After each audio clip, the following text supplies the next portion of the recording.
I thought it was just another apartment, a quiet place to lay my head after years of traveling. The city was old, sleepy, and this building seemed to hold its breath, waiting for something. As I hauled my last bag down the dimly lit hallway, the echo of my footsteps felt intrusive, like I was breaking a long-held silence. The air was thick with the smell of dust and time. It was then I noticed I had a door at the very end of the hall.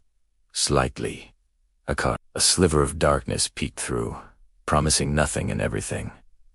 It was just another apartment.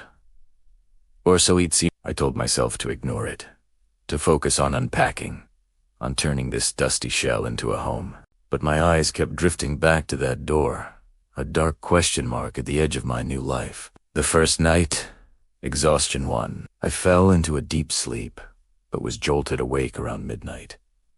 It was a sound so faint, I almost dismissed it as a dream. A soft scratching, like nails on wood, coming from behind that closed door. I froze, every nerve on high alert. The entire apartment was plunged in darkness, save for the faint moonlight filtering through the window. 10 Primera SW.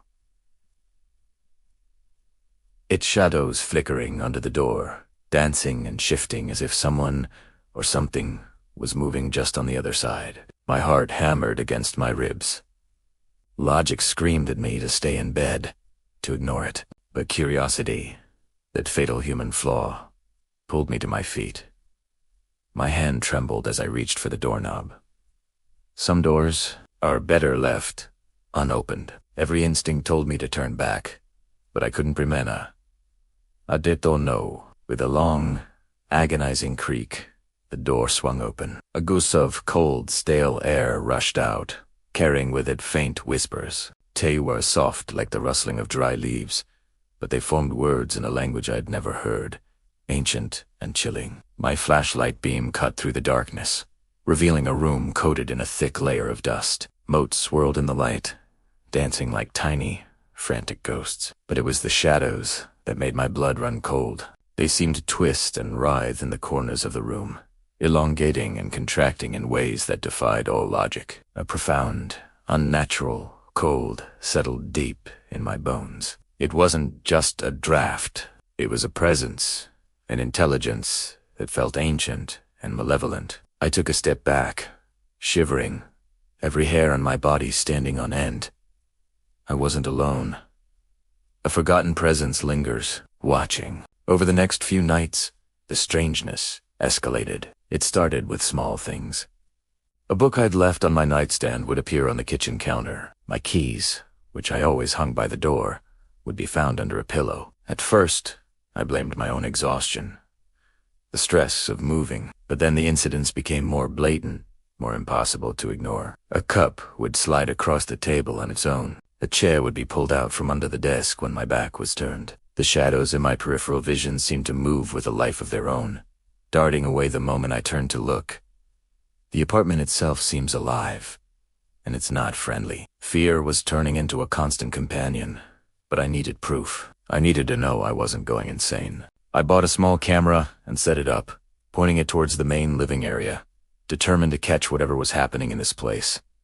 The camera footage was unsettling. Objects would move, just as I'd suspected, but it was the glitches that scared me most. For a few frames, the image would distort, and a tall, thin shape would be visible, standing in the corner of the room. It was gone in a flash, but it was there. The real terror, however, came from the most mundane object in the apartment: the bathroom mirror. One morning, while brushing my teeth, I noticed something was off. My reflection was delayed, lagging just a fraction of a second behind my own movements. I waved my hand, and my reflection's hand moved a moment later.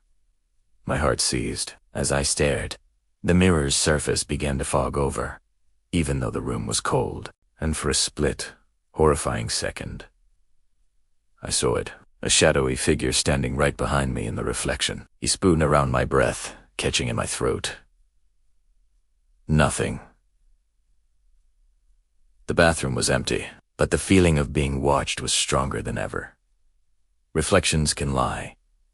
Sometimes the truth is behind you. That was my last night. The feeling of being followed became constant, tangible. Even when I was sitting perfectly still in the middle of the room, I could hear soft, Shuffling footsteps behind me, a sound without a source. The hallway, which had seemed short and unremarkable when I arrived, now felt like an endless tunnel, its walls seeming to close in. The lights began to flicker erratically, plunging me into darkness for seconds at a time. In one of those flashes of darkness, I heard a whisper right beside my ear. I didn't wait to hear more. I bolted. I didn't grab my wallet, my phone, or my keys. I just ran down the impossibly long hallway. The sound of my own frantic footsteps was joined by another set right behind me. I slammed into the front door, fumbled with the lock, and threw myself out into the building's main corridor, the apartment door slamming shut behind me with a deafening boom. I didn't stop running until I was blocks away, gasping for air under a streetlight. Some rooms hold on to you forever. I spent the night at a cheap motel, too terrified to sleep. The next day, I called the landlord and told him I was breaking the lease, making up some excuse about a family emergency. I couldn't bring myself to tell him the truth. I couldn't even bring myself to go back for my things. A week later, my curiosity got the better of me. I had to see it one last time. From the street, I could see the apartment window, dark and empty. It looked just like any other unit, but as I watched, I saw the landlord showing the apartment to a new couple. They were smiling, pointing, imagining their life there. As they left, a piece of paper fluttered out from under the door into the hallway, left behind by the wind. Later, the landlord's cleaning crew went in. One of them found the note on the dusty floorboards. It was my handwriting, a frantic scroll I don't remember writing. It simply said, "You can't leave." And in the window of the now empty apartment, a faint light seemed to pulse once, a silent welcome. The forgotten room waits for its next guest.